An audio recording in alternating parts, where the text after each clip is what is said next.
म त 80 वर्षमा लागेँ।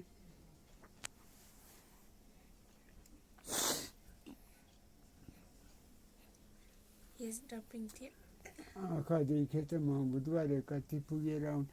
सपनामा बुधबारे झरेको थियो हिजो। अघि राति हामीलाई भेट्नु भएन त अन्त। सपनामा के काममा झरेको न के पनि पाएन, चिया पनि छैन, के पनि छैन, के पनि छैन। बाजेको नाति जन्मेको हो को यहाँ काखमा भएको? यो जन्मेको त के पर्यो तपाईँको? नाति कि पनाति? पनाति पर्यो नि। यो साला मङ्गलबारमा जन्मियो।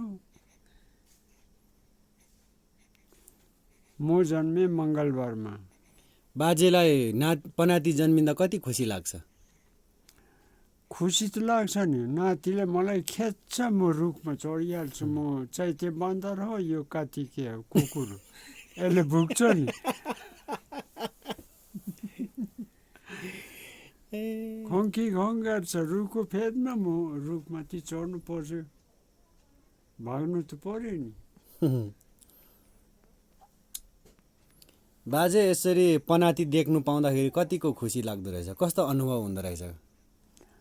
अन्त मेरो बाबु बाजेहरूलाई पनि पनाति चाहिँ कहिले पनि देखेन। मैले त छोरीपट्टि कति पो दोडा होइन सारा कति टुलटुल हेर्दैछ त हौ। दोडा देखेँ। अब सु बाजेको काखमा त उसलाई त आनन्द आएछ।